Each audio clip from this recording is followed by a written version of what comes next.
इस वक्त मैं राजधानी लखनऊ के अमीनाबाद इलाके में मौजूद हूं और जहां पर मैं मौजूद हूं दरअसल ये एक बड़ी शॉप है और इसके आसपास भी बड़ी बड़ी दुकानें हैं जहां पर सिर्फ तेल का कारोबार होता है। सबसे खास बात यह है कि इस वक्त जो तेल की कीमतें हैं, यानी खाने वाले जो तेल का इस्तेमाल किया जाता है, उसकी कीमतों में जबरदस्त इजाफा देखने को मिल रहा है। हालांकि सरसों के तेल की कीमत होली के बाद से कुछ पैसे घटी है, लेकिन बाकी जो रिफाइंड ऑयल है उसकी कीमतों में जबरदस्त उछाल देखने को मिल रहा है। और इसका जो बड़ा कारण है वो ये कहा जा रहा है कि जैसे जैसे महंगाई बढ़ती है, जैसे जैसे अन्य चीजें महंगी होती हैं, वैसे वैसे खाने की चीजें भी महंगी होती जाती हैं। हमारे साथ यहाँ के दुकानदार मौजूद हैं जो तकरीबन 25 वर्षों से सिर्फ तेल का ही कारोबार कर रहे हैं। दादा, क्या नाम है आपका? प्रमोद अग्रवाल। प्रमोद जी, मुझे ये बताइए कि ये अचानक से जो तेल की कीमतें हैं इसमें उछाल क्यों है? ये सर जो फॉरेन में लड़ाई चल रही है उसकी वजह से इम्पोर्ट जो है डिस्टर्ब है, उसकी वजह से सारा रेट जो है डिस्टर्ब है। ये आप यूक्रेन और रशिया की लड़ाई की बात कर रहे हैं, तो उसका कैसे असर हुआ? सर देखिए, यूक्रेन और रशिया से सनफ्लावर इंपोर्ट होता है और सनफ्लावर इंपोर्ट नहीं हो रहा है तो उसकी डिमांड सोया के ऊपर शिफ्ट हो गई है।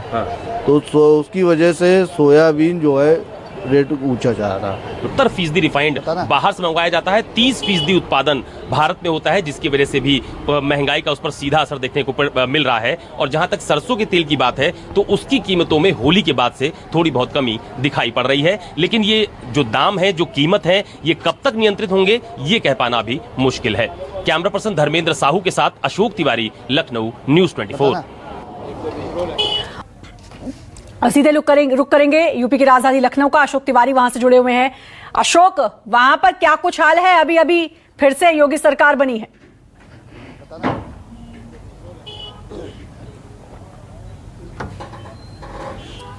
देखिए, दरअसल महंगाई इस समय बहुत बड़ा मुद्दा बना हुआ है समूचे देश में और खासतौर पर उत्तर प्रदेश की राजधानी लखनऊ में। आज कांग्रेस महंगाई को लेकर एक बड़ा प्रदर्शन राजधानी लखनऊ में करने वाली है। बड़ी संख्या में कांग्रेसी कार्यकर्ताओं के इकट्ठा होने की बात कही जा रही है, जिसको कांग्रेस एक बड़ा मुद्दा बनाने की कोशिश कर रही है। जहां तक महंगाई की बातचीत है तो बीते कुछ दिनों में जिस तरह से पेट्रोल और डीजल के साथ साथ जो सीएनजी है उसकी कीमतों में इजाफा देखने को मिला है, उसका सीधा असर आम आदमी पर पड़ा है और आम आदमी इसको लेकर बेहद परेशान भी है। कुछ सब्जियां भी महंगी हुई है, खाने का जो तेल है उसकी कीमतों में भी इजाफा देखा गया है बीते कुछ दिनों में, तो उसका सीधा असर आम आदमी की जेब पर पड़ता है। और जहां पर मैं मौजूद हूं वहां पर बहुत सारे लोग भी हैं, उनसे बात करने की कोशिश करता हूं। सर, क्या नाम है आपका?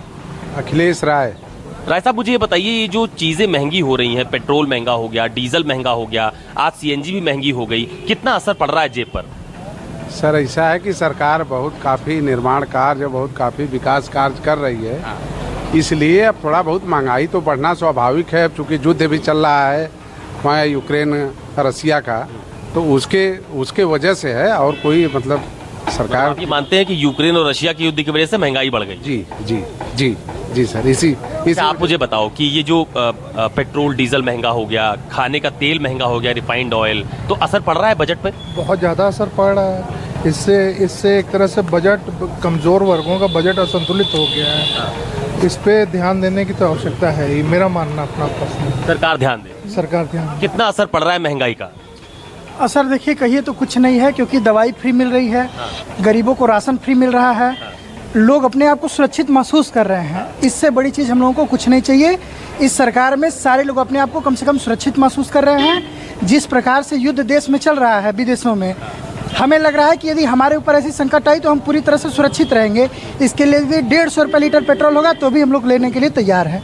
कोई देखिए, मिली जुली राय सामने आती है। आप मुझे बताओ कि ये महंगाई का कितना असर पड़ रहा है, ये पेट्रोल डीजल सीएनजी, खाने का तेल? भाई साहब, जहाँ तक देखा जाए कोई असर कुछ भी नहीं पड़ रहा है अभी तक। ऐसा कुछ नहीं है, क्योंकि क्या है कि अभी जो आयात हमारा हो रहा था रशियन और वहाँ से चीज़ें हो रही थी, अभी इस समय क्या है प्रतिबंध है चीज़ें, तो कहीं ना कहीं चीज़ें तो कुछ ना कुछ प्रभावित तो रहेंगी, महंगाई तो होंगी, और लेकिन ये हम लोगों को इस तरह से कोई प्रभाव नहीं हो रहा है। मतलब पेट्रोल चाहे जितना महंगा हो जाए कोई भी खुश नहीं है और जाहिर है कोई खुश रहेगा भी नहीं जिस हिसाब से रोजाना महंगाई बढ़ रही है। सीधे मैं रुक करूंगी नोएडा से दीपक दुबे का। दीपक, नोएडा के क्या हाल है? एक तरफ डीजल पेट्रोल सीएनजी के दाम बढ़े हुए हैं तो दूसरी तरफ तमाम जो सब्जियां हैं उनके दाम भी आसमान छू रहे हैं। तो अब दूध से जुड़ी हुई तमाम जो खाद्य सामग्रियां बनती हैं उनके दाम भी लगातार बढ़ते जा रहे हैं। पिछले 10 से 15 दिनों की बात की जाए तो चाहे दही हो, चाहे पनीर हो, चाहे मक्खन हो, चाहे फिर अन्य चीज़ें हों जो दूध से बनती हैं, उन सभी के दामों में काफ़ी इजाफा देखा जा रहा है।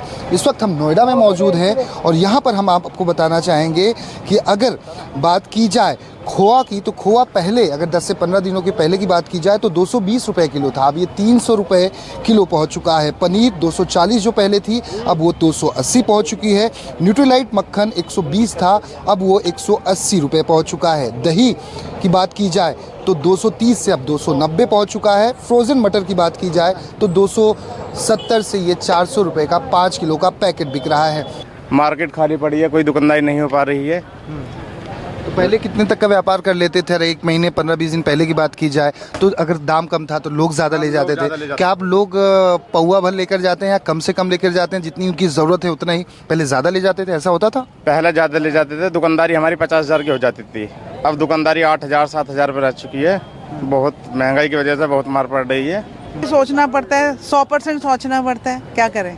पर वो है कि फूड है, नेसेसिटी है तो चाहिए भी है, बच्चों को प्रोवाइड भी करना है, अपने लिए भी चाहिए, नरिशमेंट भी, फूड भी, everything is important, but prices are going haywire, it's too expensive. देख सकते हैं ये आम लोग हैं जो यहाँ पर तमाम जो चीज़ें हैं खरीदने पहुँच रहे हैं, चाहे पनीर हो, दूध हो या अन्य चीज़ें हो, लेकिन जो दाम बढ़ रहे हैं उससे लोग परेशान हैं। उम्मीद लगाए बैठे रहते हैं कि सरकार कुछ करेगी, लेकिन जिस तरह के हालात हैं, लगातार सभी चीज़ों के दाम बढ़ रहे हैं, उससे उम्मीद कम नज़र आ रही है। ऐसा आम लोगों का कहना है कि जो बढ़े हुए दाम हैं वो कम हो पाएंगे। कैमरामैन साहिल के साथ दीपक दुबे, न्यूज़ 24 नोएडा। नमस्कार, मैं हूं मानक गुप्ता। अगर आपको हमारा ये वीडियो पसंद आया हो तो इसे लाइक और शेयर जरूर करें, और हाँ, हमें सब्सक्राइब और फॉलो करना ना भूलें ताकि आप देश और दुनिया की कोई खबर मिस ना करें। तो जुड़े रहिए हमारे साथ और देखते रहिए न्यूज़ 24।